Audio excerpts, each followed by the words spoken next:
So we're going to talk about Christmas, even though we're only 3.5 weeks away from it. Yeah, I know. It's good to review basically performance for the group as a whole. What we don't have access as a group, obviously, is the sell out data. Mm-hmm. So we can view the selling data, and obviously following September, October, November, we could see a real peak in trade. For us, meant, I guess, buyer confidence, which they felt wasn't there last year, because we saw, I guess, on some months it was in double digits growth. So finishing on those 3 months at plus 6% showed there was definitely confidence going into that final quarter. But what we wanted to get hold of and what we captured from our own retailers is the performance of Christmas as a whole. So a third of our retailers completed our Christmas survey. Yeah. And so we're just going to have a bit of a chat about what happened over Christmas with our retailers. Yeah.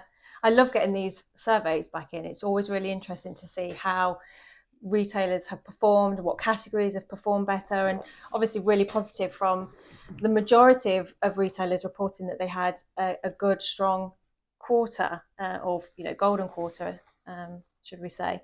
So overall, 18% up, with jewellery 6%, watches 5%, and most impressive online at nearly 40%. 40%, which on last year, which we would have thought would have been a good year anyway.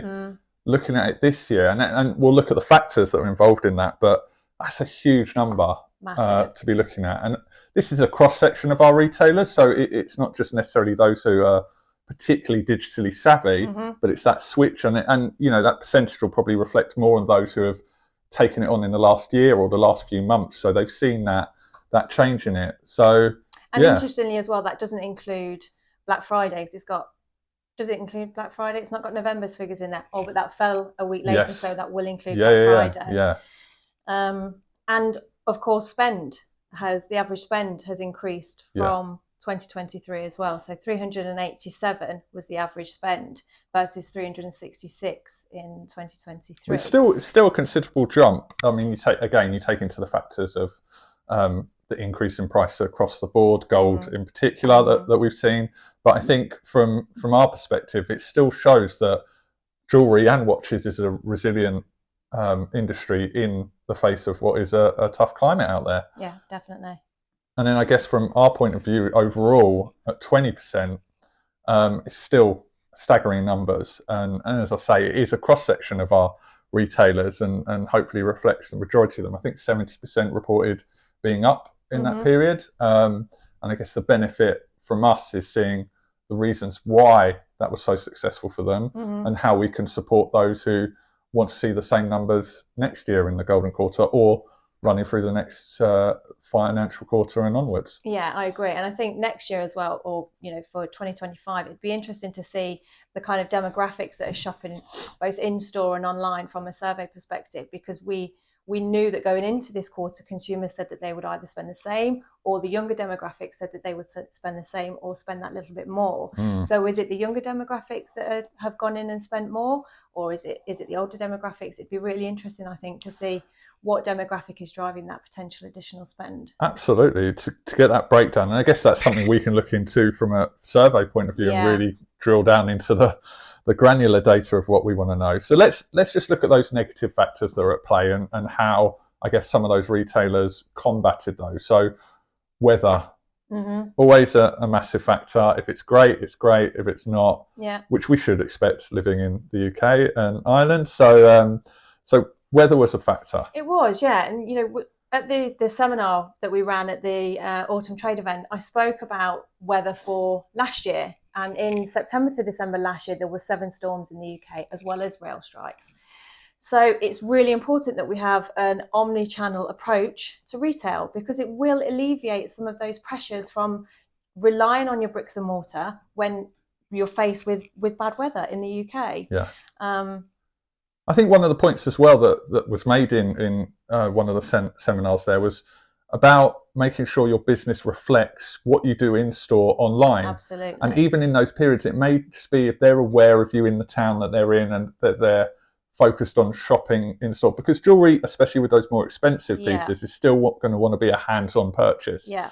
but it's that link between the two. Yeah. So it may be that they are looking for that more expensive purchase, but then they're put in front a whole world of other products which are perfect gifts. Exactly. Consumers are bouncing from digital to physical, unconsciously bouncing from digital to physical. And 62% of those journeys do start online. But 50% of those online purchases rely on bricks and mortar. So it's a complete circle of retail, and we need to be ensuring that omni-channel strategy exists for members too. Yeah, exactly. And it's something we're really driving, and networking our members together really helps with them understanding how they are succeeding, where they are succeeding, and also that pathway into it, because it's a scary I guess segment to enter. And if you're unaware of, or you always felt that that's just not for me, I think these numbers tell you that there's definitely growth there available to you. And when things are tough, it's that extra stream of revenue potentially. Low footfall, another factor. Yeah. Well, I was on a webinar actually. MRI Springboard ran a webinar recently, and they were looking at year footfall, but also looking at the golden quarter footfall, and they report that November was up for the high street and December was actually flat for the high street. They also reflected the same dates that our members have reported, being Christmas Eve and the 21st. So Christmas Eve was up 17% year on year, and the 21st was up 11% year on year. So although retailers are saying it was, a potential struggle overall, the statistics from a retail footfall overall perspective is saying that December was flat. Yeah. They also note as well from a post-Christmas slumber that the 27th was 20% up year on year, and New Year's Eve was 23% up year on year. But that was, New Year's Eve was in correlation to a Sunday in 2023. So there's potentially longer trading hours for 2024. So, and footfall is holding its own, I think, from a high street perspective. The high street is resilient, and it's remained resilient throughout 2024, and I think going into 2025 as well. Yeah, and I think that low footfall will come on to one of our other points about marketing and what you can do to get people in store, because especially where some of these stores are positioned, you're fighting against big multinational businesses who can throw money at a marketing scheme or whatever else. But we still feel experience is the number one factor in getting people in store. And as I said, when it comes to those higher purchases, people still want to get hands-on with those. So it's about how you utilize those options. Price fluctuation. Scary time if you're investing in gold or precious metals, diamonds, and obviously lab-grown diamonds have gone up, down, don't know where they're going over the next few months. But what that does, I think, from our point of view, is it gives you the option to think about, I guess, more clearly what you want to have in stock at any one time and how much you want to have of it. Because if that price is going to fluctuate down, as an example, and you've got no idea whether it's going to do that, you're not going to be wanting to hold on to much of it, albeit there's going to be those products like gold at the moment where those prices are pretty stable and they're only going in one direction still. It also, I guess, plays into what other precious metals are doing. So white metals, as an example, we've seen an increase in over the last few months. And I would say, correct me if you think I'm wrong, that gold prices played a massive factor into that, because we still know gold's a trend, but that price point is just pushing up and up. Platinum's had a bit of a rough time and seems to be coming back into play. So all things to look forward to over the coming year, and definitely will play into what's going to happen in sort of winter, Christmas time next year. But it'll be interesting to see how it plays over the next few months, given that we've come out of Christmas and how people's stock has affected that. Yeah, for sure. And I think it'll be really interesting moving into kind of the next kind of quarter and those key dates that are coming in: National Proposal Day, Mother's Day, Valentine's Day, and how the market changes to those dates, whether it's natural or lab grown, because we've seen an increase from that survey in lab grown diamonds, and some of our retailers saying they want to tap into that market a little bit more. So it'll be interesting to see how the market shifts in response to that. We live in a world where Instagram and TikTok are the most important things in the world. Maybe not if you're in America, though it's back, isn't it? Where they want those massive rings, they want the massive diamonds, and when you can get it at a fraction of the price now, and it's still a diamond, I think that's driving it, especially for the Gen Zs and the millennials. So we'll see that, I reckon, continue to drive business. But again, it's how that price point fluctuates as far as lab grown's concerned, and what it does to natural diamonds as well, because there's still huge market there for the taking. So it'll be interesting to see how that measures out over the year. Talking about key dates, Christmas is probably one of the most important dates for retail across the board. One of our questions was, did you have any kind of marketing initiative at that time? Surprisingly, only 50% roughly said that they did. That's so surprising, right? I mean, for me, coming into that period, let's take sort of window dressing and visual merchandising out of the equation. But if we're talking about initiatives where you can drive people to your store, you would think there would be a much larger uptake in initiatives that would drive that kind of business. So yeah, I was surprised to see just 50% of that segment really drive that. And if you're not shouting about it, how are people knowing what fantastic products you've got in your store or on your website? And there was a range of different initiatives. One of the benefits of being part of this group is you can learn from others, and hopefully coming into next year, we'll see that shift to more of a 75% of people really did focus on it. Maybe it is for some retailers that they don't necessarily need to, where they're positioned. They know they've got that business and they've secured it. But I would think, looking at the different options of whether it's you pamphlet locally or you're advertising locally, or you've got kind of a gift with purchase or whatever you're doing to drive that business, it makes a big difference. I don't think any of those who have initiated that have regretted doing it. So it'll be interesting to see how, again, that affects people's decision making if they've had a bad Christmas and haven't had a marketing campaign as such, whether they'll look to do that with other key events like Valentine's Day or Mother's Day.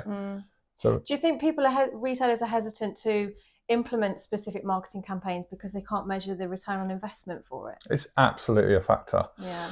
You can't really measure what that does for you as a business, but if you just think about it from your own point of view, if you're walking down the high street and you see one that's gone to town on their VM and their Christmas decorations and everything else, you're going to feel like that's the one you want to go to. Yeah. So I think it's a tricky one.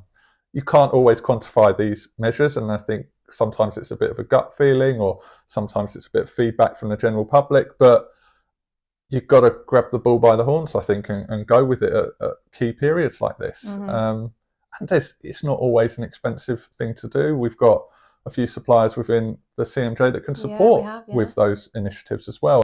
I think most would agree you're more beneficial to do something than nothing. So we'll see what happens. So talking about marketing as a whole, I think some of the key factors for me definitely coming into this was how early people started with this as well. Yeah. I mean, we know from a buying point of view, they're stocking up early as August to get that stock ready for Christmas, but you really need to be planning those marketing initiatives well ahead of time as well with that. So I think, given that we have a trade show in August this year, it would be a good time to be looking at what other members are doing and having those discussions. For sure. So, any other points on that Christmas survey that you'd like to bring to light? I guess for me, it'd be looking at the kind of Black Friday element to things. So 2024 online sales sits at roughly 27%.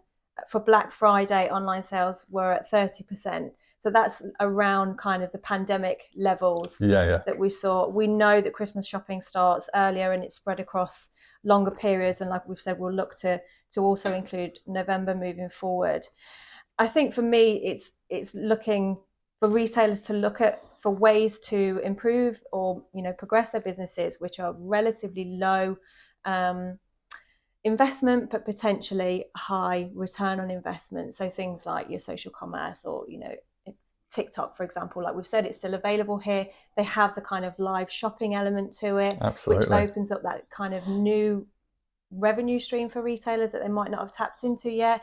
It only takes one video to go viral on TikTok and you've exploded. Absolutely.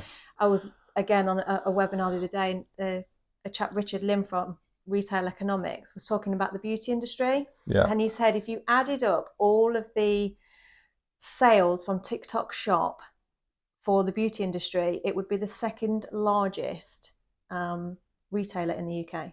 It's mad numbers. Crazy. And the thing is, it's still, it's one of those things where it's already been done. From a jewelry perspective, you don't see a lot of it. And I think you want to get on board now. It's so unutilized, and it's only going to get bigger. And you know, we've got suppliers who can support in that, but I think it all comes back to just having that one person that's confident enough to get in front of a camera. And we all know it's not easy for anyone, but it makes a huge difference, and it's a different way of connecting with your customer without them coming through the door. Exactly. And from an independent perspective, your customers like to see you and you're the face behind the brand. Yeah. So those kind of reels behind the scenes and those kind of videos will go down a treat. It's familiarity, isn't it, as well? And then we all do the same. You see with someone on social media enough, you feel like you know them. And so for sure. I think that's the case, and it almost does then feel like you're dealing with someone who knows what they're talking about and get that expertise out there. I think one of the other things we should probably look at is the segments that worked well over Christmas. Obviously, watches was strong. Brands, I think we're at a point now where a brand needs to perform, and it's clear from the survey that there isn't that time period now for a retailer to go, we'll give it a bit more time and see if it really starts getting going. It's that brand needs to perform, or there is other brands out there that we should be looking at. So it's a tough market for brand suppliers, but it's also that drive towards white label and own brand product, which includes, I guess, bespoke. And again, we're all for people really pushing their own brand. So I think there's two segments there that are going to change a lot over the next year. Branded's not going anywhere. It's still a massive footfall driver. It's just how those brands change how they work with customers. And as we've seen from the sales going into Christmas, from a trade to trade point of view, I guess the core product, your bread and butter product, is what they're focused on, because, you know, bluntly, if that doesn't sell at Christmas, you know it's still good for the rest of the year, and it will go eventually. So when you start focusing on product which is a bit out there, that you may start to find an issue. You know, the kind of brands that we saw come through on the Christmas trade report are great kind of gifting brands, good price point, personable, great kind of personalization element to it, and good kind of household names, I guess. Yeah, exactly. Well, I think that's enough information about Christmas. If you are a CMJ member, obviously you'll have full access to our suppliers. If you want to discuss how Christmas has performed personally for you as a retailer, we're more than happy to discuss. Or if you'd like an in-store consultation, again, contact Joe or myself, and we'll be happy to come by and talk a bit more about how you can potentially improve your business coming into the next quarter, and Christmas will be around again. So thank you very much.